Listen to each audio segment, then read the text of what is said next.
Hi student, welcome back. How are you today? In the last lecture we discussed about ATP, कितने ATP synthesize होते हैं during the oxidation process Krebs cycle के through और glycolysis process के through. तो हमने देखा कि टोटल 36 से 38 ATP जितना प्रोडक्शन होता है. तो that is the another pathway जिसके बारे में हमने डिस्कस किया, glycolysis and Krebs cycle. Now today we are going to discuss another pathway, that means pentose phosphate pathway, जिसको हम triple P pathway of respiration कहते हैं.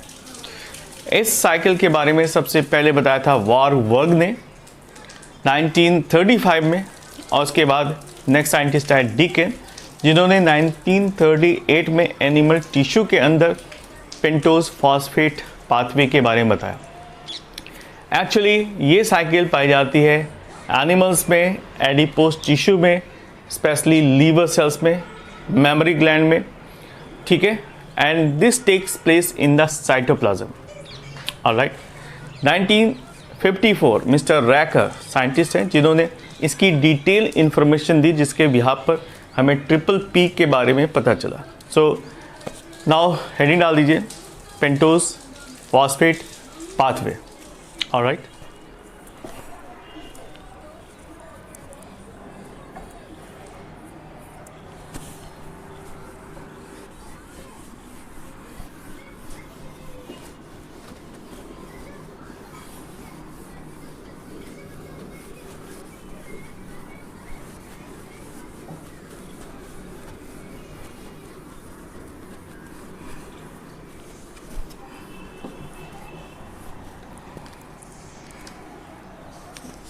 Triple P pathways.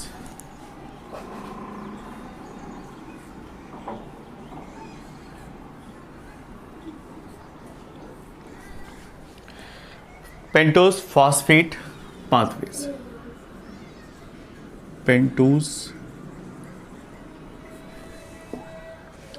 Pentose phosphate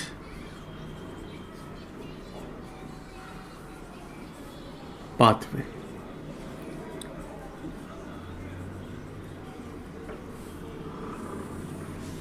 triple P. Okay, so first of all this studied by the Warburg.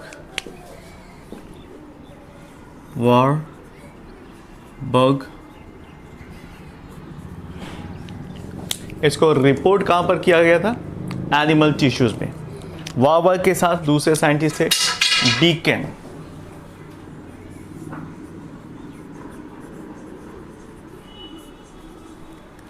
इन्होंने mutually अलग अलग years में animal tissue में इसको फाइंड आउट किया. डिस्कवर इन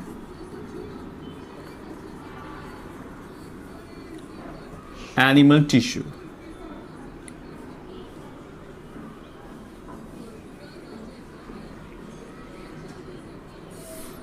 स्पेशली ये कौन से टिश्यू में पाए जाते हैं? They are found in the adipose tissue of liver. Adipose tissue of liver cell, and it is also found in the mammary gland.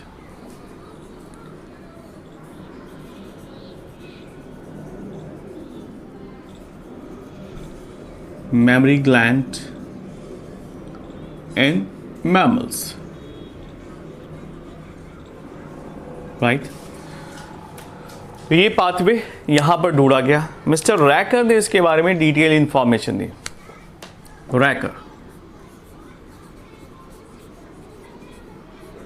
रैकर ने बताया कि ये प्रोसेस पाई जाती है साइटोप्लाज्म में.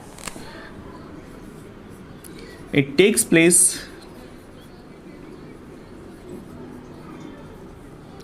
in the cytoplasm.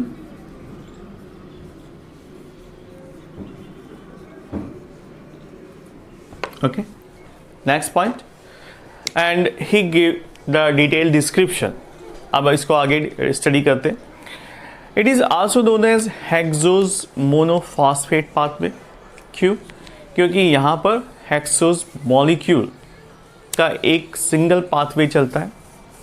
इसको हम फास्फोग्लूकोनेट शंट भी कहते हैं, इसे वार्गवर लिपमैन डिकेंस पाथवे भी कहते हैं, जिसको शॉर्ट फॉर्म में WLD पाथवे कहते हैं, या पेंटोज फॉस्फेट शंट भी कहते हैं, right? Because 6 molecule of glucose enter into the pathway after oxidation and they produce 6 molecules of carbon dioxide and 12 molecules of coenzyme NADPH plus, while 5 molecules of glucose 6 phosphate are regenerated. That is why it is also known as pentose phosphate shunt. During the oxidation process 12 NADH का production होता है, जो oxidise होकर electron transport system के through 36 ATP का production करता है। लेकिन पूरे प्रोसेस में एक ATP कंज्यूम हो जाता है, सो इसमें जो नेट गेन है वो 35 ATP का ही हो पाता है। तो ये पॉइंट लिख लीजिए।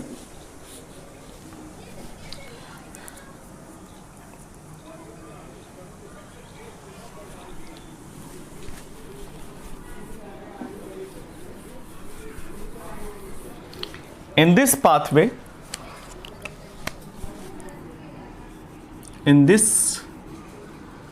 pathway, 12 NADPH are formed.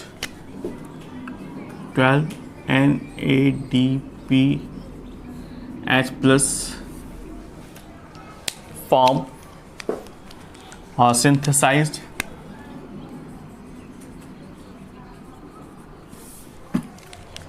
And during the oxidation of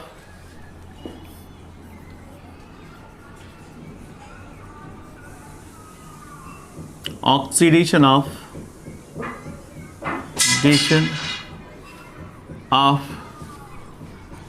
12 NADPH plus oxidized,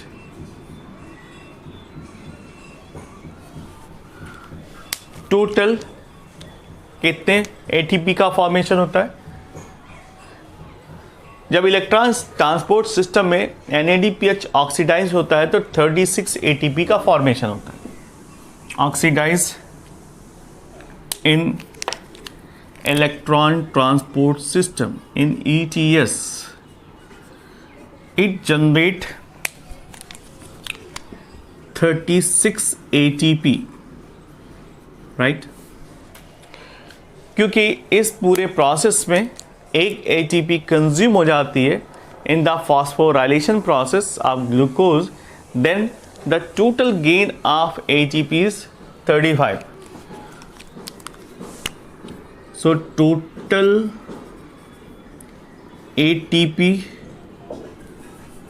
total gain of ATP is equal to 35. Okay, clear? तो this is the process which is named as triple P, या इसी को HMP कहते हैं। Alright, तो इसके sequence भी देख लेते हैं कि कौन कौन से साइक्लिक रिएक्शंस पाए जाते हैं। ग्लूकोज से किस तरह से NADPH का फॉर्मेशन होता है। तो रिएक्शन लिख लीजिए, यहाँ से लिखते हैं one by one.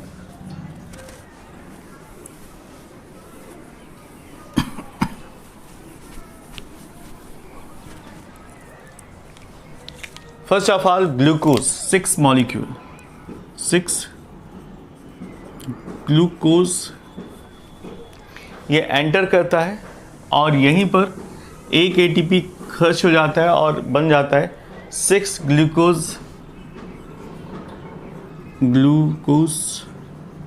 Plus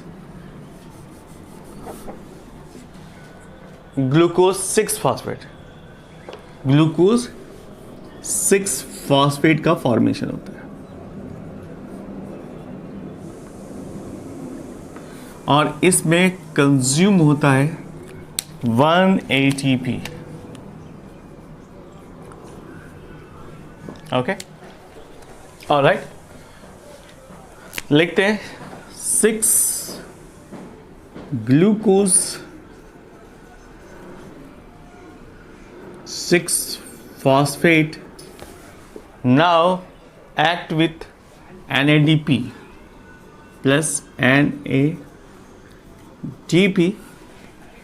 it converted into 6 phosphoglucolactone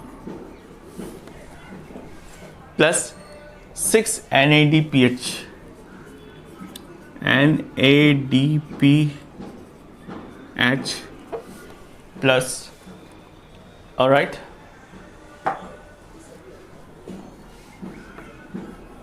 so this is one reaction first, that is second reaction। और थर्ड रिएक्शन में क्या होता है, जो 6 फॉस्फोग्लूटोलैक्टोन है वो कन्वर्ट हो जाता है 6 फॉस्फोग्लूकोनिक एसिड में। लिख लीजिए, फॉस्फोग्लूकोलैक्टोन is converted in the presence of water and lactonase, 6H2O in the presence of lactonase enzyme, lactonase, it converted into the 6 phosphogluconic acid, 6 phosphogluconic acid, all right। and the last reaction, fourth reaction, इसमें phosphogluconic acid, नीचे से लिखते हैं 6 phosphogluconic acid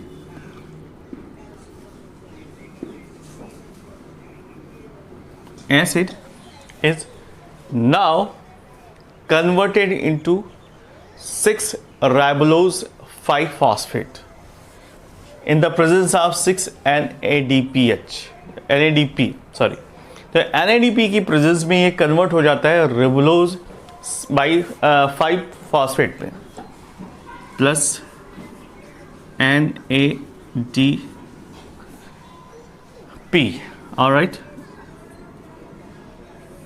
it converted into the ribulose, 6 ribulose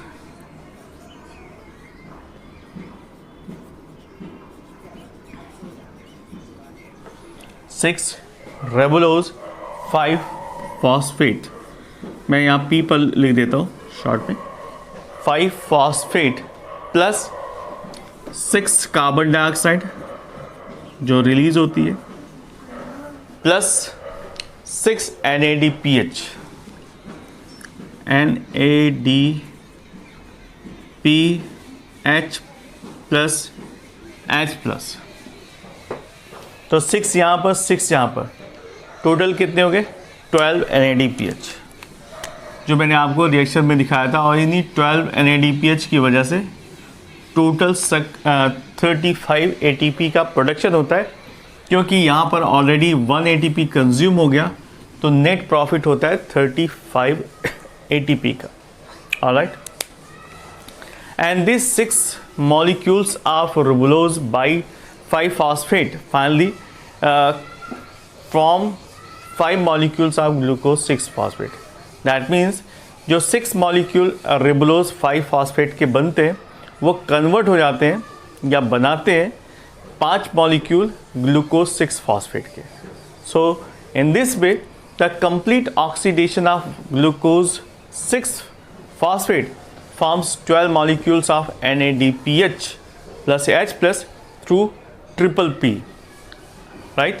So triple P cycle takes place in adult cells of higher plants, ठीक है, ये higher plants में पाए जाते हैं, while glycolysis and Krebs cycles occurs in the young active leaf cells of plant. So that is very important. In spite of glycolysis and Krebs cycles, triple P pathway, ठीक है, it is also found in the plants. तो जितने भी old plants हैं उनमें triple P cycle पाई जाती है, और जितनी भी यंग लीव्स हैं वहाँ पर ग्लाइकोलिसिस और क्रेब्स साइकिल पाई जाती है. क्लियर? तो this is all about the triple P.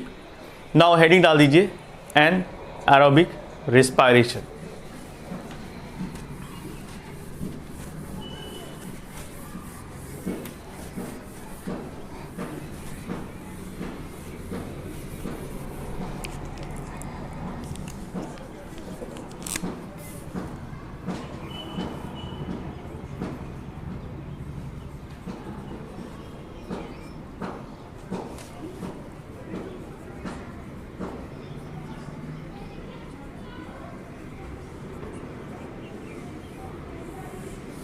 Anaerobic respiration के बारे में हमने पहले भी बेसिक इन्फॉर्मेशन तो कलेक्ट कर रखी है.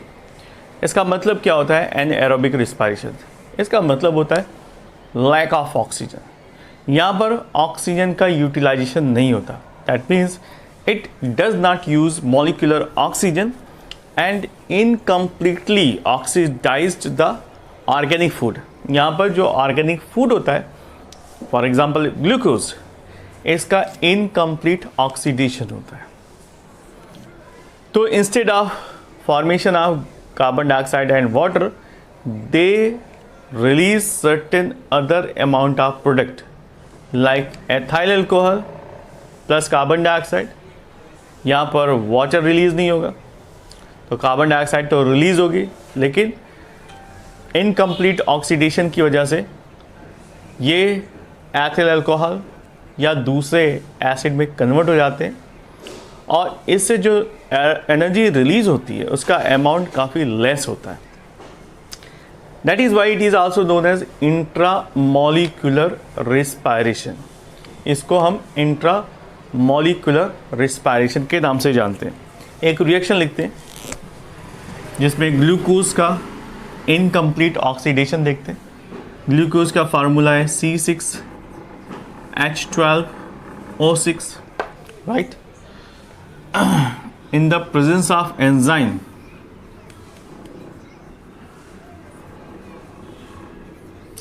it converted into the ethyl alcohol and carbon dioxide.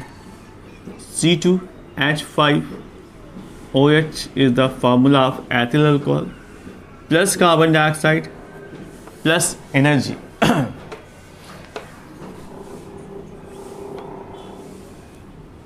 Ethyl alcohol carbon dioxide plus energy. Energy की जो वैल्यू है वो बहुत ही कम होती है. It is 50 kilo calorie. 50 kilo calorie और 210 किलो जूल, राइट? तो 50 किलो कैलोरी जितनी एनर्जी रिलीज होती है because of anaerobic respiration or incomplete oxidation of organic food material, right? It is also known as intramolecular respiration. तो लिख लीजिए anaerobic respiration को हम क्या कहते हैं?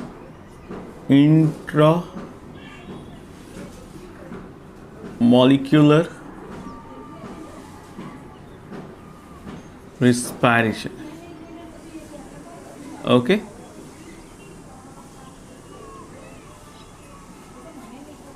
ओके. नेक्स्ट हेडिंग डाल दीजिए फर्मेंटेशन. हाँ, एक बात और, जो भी ऑर्गेनिज्म एनारोबिक रिस्पायरेशन करते हैं उनको हम एनएरोब्स भी कहते हैं.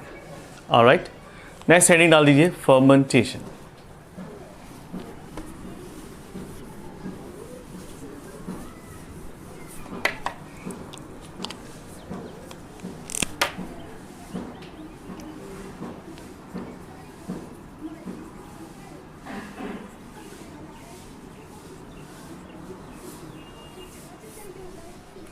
What is fermentation? Fermentation was first reported by Louis Pasteur. इसको सबसे पहले लुइस पास्चर ने देखा था and remarked that fermentation occurs only in the living yeast cells and it is used the term zymosis. इन्होंने सबसे पहले जो फर्मेंटेशन प्रोसेस को डिस्कवर किया था ईस्ट सेल के अंदर, उसको नाम दिया था, टर्म दिया था जाइमोसिस प्रोसेस। लेकिन टर्म फर्मेंटेशन को सबसे पहले कॉइन किया था क्रिक शैंक।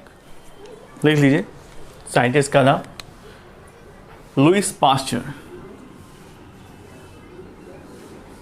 LOUIS, Louis Pasteur. ये वो साइंटिस्ट थे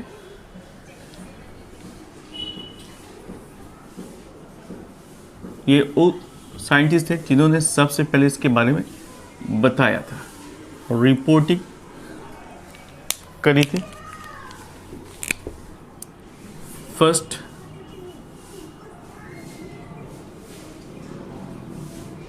डिस्कवर fermentation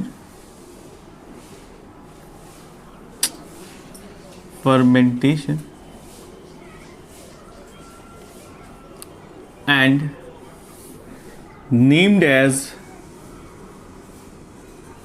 इसको क्या नाम दिया, named as zymosis।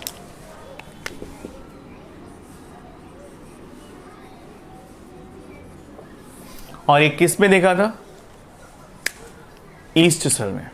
ठीक है, उसके बाद नेक्स्ट साइंटिस्ट है जिनका नाम है क्रिक शैंक। थोड़ी स्पेलिंग अलग है, CRUICK,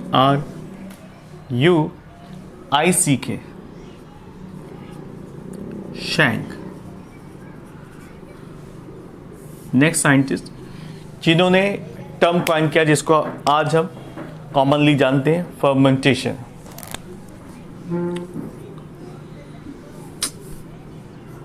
coined the term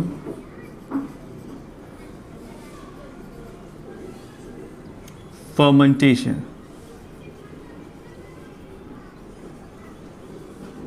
alright, तो क्रिक शैंक ने ये टर्म कॉइन किया फर्मेंटेशन। और उसके बाद नेक्स्ट साइंटिस्ट आए जिनका नाम है कॉस्टिच्यू, और उन्होंने इसको एनाएरोबिक रिस्पायरेशन का टर्म दिया, termed as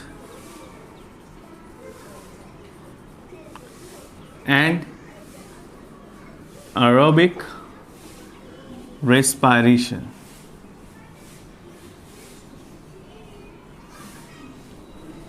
Okay, it is an aerobic breakdown of carbohydrate and other organic compound into the alcohol, organic acid and carbon dioxide with the help of microorganism. So it can occur in the absence of oxygen. That is why it is termed as fermentation and anaerobic respiration. All right.